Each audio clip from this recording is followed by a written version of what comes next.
नमस्कार विद्यार्थियों।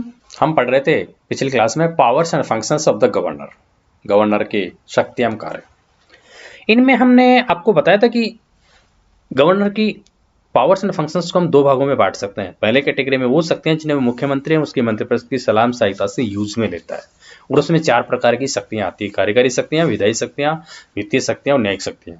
इन शक्तियों के अतिरिक्त दूसरी जो कैटेगरी है वो शक्तियां हैं जो डिस्क्रिशनरी पावर है गवर्नर की, स्वयं विवेक के आधार पर यूज में लेने वाली शक्तियां हैं। तो गवर्नर की जो स्वयं विवेक की शक्तियां हैं उनका हमें नॉलेज होना जरूरी है। शिव विवेक की शक्तियां कौन सी है? आपसे ये भी पूछा जा सकता है क्वेश्चन में कि राज्यपाल की शिव विवेक की शक्तियों का वर्णन कीजिए, है ना। तो एक कैटेगरी दोनों की है। तो दूसरी जो शिव विवेक की शक्तियां हैं, आपको मैंने बता दिया था कि दो कैटेगरी होती है शक्तियों की, है ना। तो वे शक्तियां जिनका प्रयोग मुख्यमंत्री मंत्रिपरिषद की सलाह सहायता से करता है, दूसरी शक्तियां जिनका प्रयोग शिव विवेक के आधार पर करता है। तो जो ये मुख्यमंत्री की सलाह में सहायता वाली शक्तियां, ये चार प्रकार की शक्तियां आपको बताया जा चुका है। जो अगली शक्तियां हैं जो हमें पढ़ना है आज की क्लास में, वो है राज्यपाल की शक्तियां कार्य, जिसमें राज्यपाल की शिव विवेक की शक्तियां। ये हमें पढ़ना है कि राज्यपाल की वो कौन सी शक्तियां हैं जो शिव विवेक की शक्तियों के अंतर्गत जिनको हम ले सकते हैं। ये बहुत सी शक्तियां हैं जो हमें पढ़ते रहना है। ये स्लाइड में आपके दी हुई है, जैसे मुख्यमंत्री की नियुक्ति, मुख्यमंत्री की विमुक्ति, मंत्री अथवा मंत्रिपरिषद की विमुक्ति। तीन ये जो शक्तियां हैं राज्यपाल की, जो शक्तियां हैं, ये देखो, ये डिपेंड करती है। ये आपको इतना से याद रखना है कि राज्यपाल की शिव की शक्तियां वो शक्तियां होती है जिन्हें मुख्यमंत्री मंत्रिपरिषद की सलाह से यूज में नहीं लेता है। और मुख्यमंत्री मंत्रिपरिषद की सलाह को और गवर्नर कब यूज में नहीं लेते हैं? जब मुख्यमंत्री उसकी राज्यपाल को विश्वास हो गया हो कि मुख्यमंत्री उसकी मंत्रिपरिषद का अब राज्य विधानसभा में बहुमत नहीं रहा। जब बहुमत नहीं होता है, जब उसका, तब राज्यपाल इन शक्तियों को यूज में लेता है। जैसे पहला है मुख्यमंत्री की नियुक्ति। हमने उधर पढ़ा था कार्यकारी शक्तियों में कि राज्यपाल राज्य के मुख्यमंत्री की नियुक्ति करता है और मुख्यमंत्री की सलाह से अन्य मंत्री की नियुक्ति करता है। बिल्कुल सही है। जब विधानसभा में किसी दल को या उसके गठबंधन को स्पष्ट बहुमत मिल जाता है, जब राज्यपाल के पास कोई चारा नहीं होता, कोई विकल्प नहीं होता, और वो मुख्यमंत्री उसके मंत्रिपरिषद की नियुक्ति कर देता है।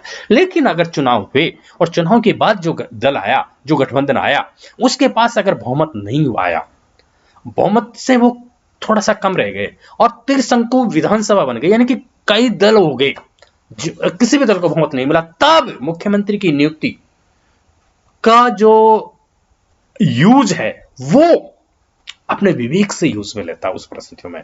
तो वो परिस्थितियां जब मुख्यमंत्री उसके मंत्रिपरिषद का बहुमत नहीं रहता है, तब जो वो अपने विवेक से यूज में लेता है, उन शक्तियों को हम राज्यपाल की शिव विवेक की शक्तियां कहते हैं।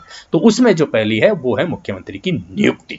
देखो, आपको अच्छी तरह पता है कि मुख्यमंत्री की नियुक्ति गवर्नर करता है, ये तो आप भी जानते हैं। लेकिन मुख्यमंत्री की नियुक्ति जब स्पष्ट, मैंने आपको बता दिया कि जब उसको स्पष्ट बहुमत मिल गया, सामान्यतः स्पष्ट बहुमत की स्थिति में राज्यपाल को बहुमत वाले दल के नेता को मुख्यमंत्री के रूप में नियुक्त करने में कोई समस्या नहीं होती है।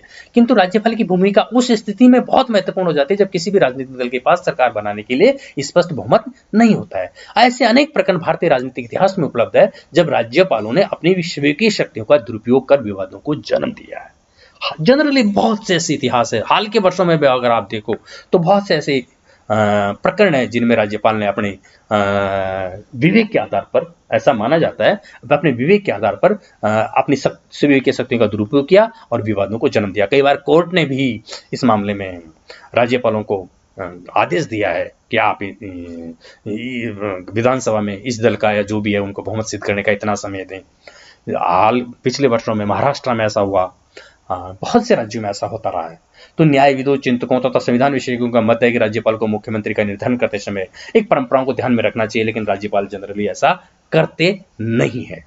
तो ये जो शक्तियां हैं मुख्यमंत्री की नियुक्ति से संबंधित, वो शक्तियां अगर वो उन शक्तियों का पालन करें, तो उन शक्तियों का पालन अगर वो ढंग से करें तो ये शक्तियां दुरुपयोग में ना आए। लेकिन राज्यपाल जनरली अपनी शक्तियों के प्रयोग में, मुख्यमंत्री को जब बहुमत नहीं मिलता है तो मुख्यमंत्री की नियुक्ति अपने विवेक के आधार पर करता है, और ये जो शक्ति है हम उसको विवेकीय शक्ति के रूप में उपयोग में लेंगे।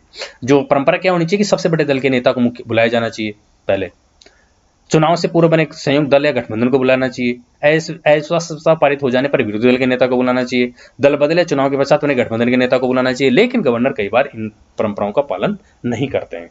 तो ये मुख्यमंत्री की नियुक्ति से संबंधित जो कार्य हैं, इसमें स्पष्ट बहुमत नहीं मिलता है, तब गवर्नर अपनी विवेकीय शक्तियों का प्रयोग में लेता है। उसी प्रकार उसकी विमुक्ति, देखो, मुख्यमंत्री की जो विमुक्ति है, विमुक्ति यानी उसको पद से हटाना, ये तो आपको अच्छी तरह पता है कि आर्टिकल 164 के अनुसार मुख्यमंत्री और उसका मंत्रिमंडल राज्यपाल के प्रसाद पर्यंत अपने पद पर बने रह सकते हैं। लेकिन यदि अनुच्छेद की दूसरी धारा का ध्यानपूर्वक अध्ययन करें तो स्पष्ट हो जाएगा वास्तव में राज्यपाल की दया पर पूर्णतः आश्रित नहीं है।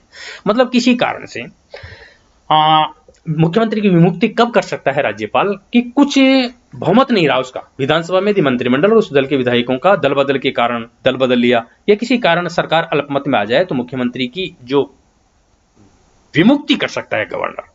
अगर सरकार चल रही है, किसी कारण से सत्ताधारी दल में से कुछ लोग टूटकर दूसरे दल में चले जाएं या किसी भी कारण से सरकार अल्पमत में आ जाए, उस टाइम कुछ गवर्नर जो हैं पक्षपात करते हुए मुख्यमंत्री को अपना बहुमत सिद्ध करने का मौका दे भी सकते हैं लंबा, और कुछ तुरंत उसको हटा भी सकते हैं। तो मुख्यमंत्री की विमुक्ति का जो विवेकाधिकार है ये राज्यपाल की शक्तियों में आता है।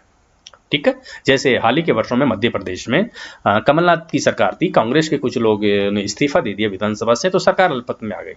सरकार में अल्पमत में आने के बाद गवर्नर ने अपनी विवेक शक्ति को प्रयोग करते हुए शिवराज पाटिल जो दूसरी पार्टी के बीजेपी के वो थे उनको मुख्यमंत्री बनाया। लेकिन चाहते मत गवर्नर इस शक्ति का दुरुपयोग भी कर सकता है कि उनको मौका दें। कई बार वो तो ये मुख्यमंत्री की नियुक्ति और मुख्यमंत्री की विमुक्ति दोनों उसकी विवेक शक्ति में आती है। उसी प्रकार मंत्री अथवा मंत्रिपरिषद की विमुक्ति, किसी एक मंत्री को या मंत्रिपरिषद की विमुक्ति को जो है मंत्रिपरिषद की विमुक्ति का मतलब है कि वो अब मंत्री हो चाहे मुख्यमंत्री हो चाहे मंत्रिपरिषद हो, वो तो लिखा हुआ ना कि 164 के अंतर्गत राज्यपाल के प्रसाद पर्यंत होंगे। तो राज्यपाल जब मुख्यमंत्री को नियुक्त करता है तो उसे किसी सलाह की आवश्यकता नहीं होती, किंतु मंत्रिमंडल के मंत्री को नियुक्ति करेगा तो मुख्यमंत्री की सलाह होगी। लेकिन कई बार ये होता है कि मुख्यमंत्री की सलाह पर राज्यपाल मंत्री को बर्खास्त कर सकता है ना, ये भी पता है। लेकिन राज्यपाल प्रसाद पर्यंत शब्दों के सारे मंत्रिमंडल को बर्खास्त नहीं कर सकता।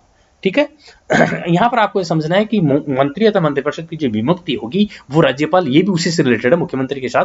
अगर एक मुख्यमंत्री की विमुक्ति हो गई तो मंत्रिपरिषद की विमुक्ति अपने आप हो जाएगी। लेकिन मंत्री और मंत्रिपरिषद की विमुक्ति जनरली राज्यपाल मुख्यमंत्री की सलाह से करता है। ठीक है, लेकिन कई बार अगर उन्हें लगता है कि इसका बहुमत नहीं रहा मंत्रिपरिषद का तो संपूर्ण मंत्रिपरिषद को वो कर देता है। ये हुई कुछ विवेक शक्तियां। और इसी संदर्भ में इसकी जो अगली जो शक्तियां होंगी वो कुछ और शक्तियां भी है, जैसे विधानसभा की बैठक का आह्वान करना, बैठक का बुलाना, विधानसभा की बैठक बुलाना। देखो विधानसभा की बैठक जनरली आपको अच्छी तरह पता है कि गवर्नर जो बुलाते हैं वो मुख्यमंत्री मंत्रिपरिषद की सलाह के अनुसार बुलाते हैं।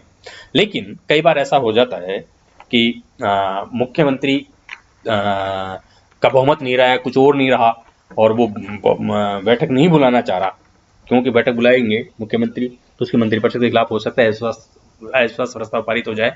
तो ऐसे मामलों में विधानसभा की बैठक का जो आह्वान करने में वो अपने विवेकी शक्तियों का प्रयोग करता है।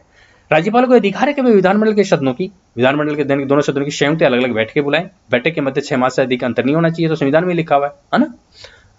संविधान के अनुच्छेद 175(1) के तहत राज्यपाल दोनों सदनों की संयुक्त बैठक आहूत कर सकता है तथा दोनों सदनों को संबोधित कर सकता है।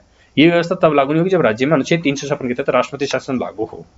तो आपको ये देखना है कि इस विवेकाधिकार के उपयोग के समय राज्यपाल को मुख्यमंत्री उसके मंत्रिमंडल की सलाह लेनी चाहिए, लेकिन है ना, क्योंकि मुख्यमंत्री के सलाह के अनुसार उसको विधानसभा का सत्र बुलाना चाहिए। लेकिन ये सभी परिस्थितियां, लेकिन मुख्यमंत्री यदि विधानसभा के मतलब हार के भय से या यदि राज्यपाल को सत्र आहूत करने की सलाह नहीं दे, यदि मुख्यमंत्री को लगता है कि मैं विधानसभा की बैठक बुलाने से मैं हार जाऊंगा या मेरे खिलाफ अविश्वास पारित हो जाएगा, तो राज्यपाल को अपने विवेक से सत्र आहूत करने की मतलब उसको राज्यपाल को सत्र बुलाने की सलाह नहीं दे तो भी विधानसभा सत्र आहूत न करने से क्या संविधान मतलब राज्यपाल अपनी सलाह अपनी इच्छा से विधानसभा का सत्र बुलाने न बुलाने की परमिशन दे सकता है। ये राज्यपाल की वो है। इसी प्रकार विधानसभा का सत्र का अवसान करना, सत्र को समाप्त करना, ये भी मतलब जनरली राज्यपाल मुख्यमंत्री उसके मंत्रिपरिषद के अनुसार करते हैं। लेकिन कई बार ऐसा होता है कि मुख्यमंत्री हो सकता है कि जल्दी सत्रावसान के लिए कहीं क्योंकि उसको लगता है कि मेरे खिलाफ अविश्वास प्रस्ताव पारित होगा। सेम बात है, सदन के अवसान को घोषित करते समय मुख्यमंत्री की सलाह लेने की प्रथा है, लेकिन इस क्षेत्र में राज्यपाल को विवेकाधिकार प्राप्त है जिनका प्रयोग न्यायपूर्वक ही होना चाहिए। मतलब करना तो मुख्यमंत्री मंत्रिपरिषद के अनुसार है, लेकिन कई बार मुख्यमंत्री मंत्रिपरिषद की मंशा अगर किसी अप्रिय घटना से बचना हो तो राज्यपाल को इस अपने विवेक का प्रयोग करते हुए न्यायपूर्वक होना चाहिए। यदि मुख्यमंत्री अपने हार से बचने के लिए अविश्वास प्रस्ताव से बचने के लिए राज्यपाल को सत्र के मध्य ही सभा को भंग करने की सलाह देता है तो राज्यपाल को अधिकार है कि उसकी सलाह माने या न माने। बीच में कहते मुख्यमंत्री कि मेरे खिलाफ अविश्वास प्रस्ताव पारित होगा, मैं सत्रावसान की परामर्श देता हूं राज्यपाल को, तो राज्यपाल माने या न माने राज्यपाल की इच्छा है। ठीक है, इसी प्रकार विधानसभा भंग करना, जनरली जब टर्म पूरा हो जाता है विधानसभा का तो मुख्यमंत्री उसको परामर्श देते हैं गवर्नर को कि विधानसभा भंग कर दी जाए, नए चुनाव होने हैं, तो राज्यपाल उस सलाह को मान लेता है। लेकिन कई बार अगर विधानसभा में मुख्यमंत्री के खिलाफ अविश्वास प्रस्ताव पारित हो जाए या उन्हें लगता है कि मेरी सरकार खतरे में है, मैं सरकार चले जाएगी और नए चुनाव कराना है, तो विधानसभा भंग करने की राज्यपाल को परामर्श देता है। लेकिन उस परामर्श को उस परिस्थितियों में जब पूर्ण बहुमत टर्म पूरा हो गया तब तो गवर्नर मान लेंगे मुख्यमंत्री की सलाह को और विधानसभा को भंग कर देंगे। लेकिन अगर टर्म पूरा नहीं हुआ है और मुख्यमंत्री अपने हार से बचने के लिए, मुख्यमंत्री को ये पता है कि मेरी मंत्रिपरिषद का बहुमत नहीं रहा और वो विधानसभा को भंग करने की सलाह दे, विधानसभा भंग का मतलब है कि दोबारा चुनाव होंगे, चुनाव के बाद जो नया दल या गठबंधन आएगा वही सरकार बनाएगा। लेकिन उन परिस्थितियों में गवर्नर की इच्छा है कि उस मुख्यमंत्री मंत्रिपरिषद की इच्छा को माने या न माने, उसका विवेक है ये विधानसभा को भंग करने का। यदि सरकार बहुमत में होते हुए भी, सरकार के पास बहुमत है तो विधानसभा को भंग करने की परामर्श देती है, तो जब तो राज्यपाल को उसे भंग करने का कोई विकल्प नहीं है राज्यपाल के पास, ठीक है।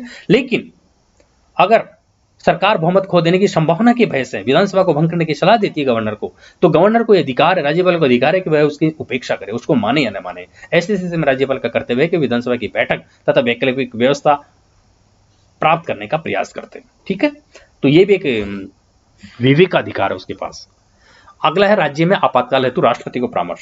देखो, राष्ट्रपति को जो परामर्श दिया जाता है आपातकाल हेतु आर्टिकल 356, इसके संदर्भ में कि राज्य में संवैधानिक तंत्र विफल हो गया है, ये राज्य में सरकार बहुमत में नहीं रही है, ये राज्य सरकार संविधान के प्रावधानों के अनुसार कार्य नहीं कर रही है, इसके संबंध में भारत राज्य में राष्ट्रपति शासन लगाने का जो परामर्श देता है गवर्नर, उसके संबंध में उसको विवेकाधिकार प्राप्त है आपातकाल हेतु। संविधान के अनुच्छेद 356, यदि राज्यपाल को लगे कि राज्य के में संवैधानिक प्रावधानों के अनुसार शासन नहीं चलाया जा सकता है, तो वह राष्ट्रपति को सूचित करे कि राज्य में राष्ट्रपति शासन लागू कर देना चाहिए। यदि राज्यपाल किसी राज्य की संवैधानिक विफलता की सूचना राष्ट्रपति को नहीं देता है, तो राष्ट्रपति स्वयं भी राज्य में राष्ट्रपति शासन लागू कर सकता है। राज्य में राष्ट्रपति शासन के समय राज्य की समस्त शक्तियां राष्ट्रपति में तथा संसद के अधिकार क्षेत्र में आ जाती है। तो आपको जिधर बताइए, राष्ट्रपति की मतलब राष्ट्रपति की जो संकटकालीन शक्तियां हम पढ़ चुके हैं, है ना। तो लेकिन ये जो राज्यपाल वहां परामर्श देता है राष्ट्रपति को आपातकाल है, तो ये उसका विवेक पर डिपेंड करता है कई बार। तो ये जो शक्तियां हैं ये भी उसमें विवेक वाले में आती है। और अगली कुछ और शक्तियां हैं जिन्हें वो ये राज्यपाल का संबोधन भाषण, ये जो है राज्यपाल का संबोधन भाषण, जनरली वो वैसा ही राज्यपाल, मैंने आपको पहले बताया था उसकी कार्यकारी शक्तियों में, राज्यपाल राज्य विधानसभा या दोनों सदनों को संबोधन भाषण देता है और उसमें सरकार की अब तक किए गए कार्यों का लेखा जोखा प्रस्तुत करता है और भविष्य की बातें बताता है। लेकिन कई बार ऐसा होता है कि सरकार बदल गई, पिछली सरकार के बाद नए दल की सरकार आ गई, तो पिछले सरकार की अगर किसी कार्यक्रम की आलोचना करे तो राज्यपाल को अधिकार है कि वो उसको अपने संबोधन भाषण में से निकाल दें, हटा दें उसको, ठीक है। तो ये जो बात है इसमें राज्यपाल को कुछ वो दिया हुआ है विवेकाधिकार। इसी प्रकार राष्ट्रपति के पुनर्विचार विधेयक को रोकना, है ना। राष्ट्रपति के पुनर्विचार राज्य विधानमंडल ने या राज्य विधानसभा ने कोई विधेयक पारित किया है, तो उसके आर्टिकल 200 के अंतर्गत राज्यपाल किसी विधेयक को राष्ट्रपति के पुनर्विचार सुरक्षित रख सकता है, ठीक है ना। कब रख सकता हो?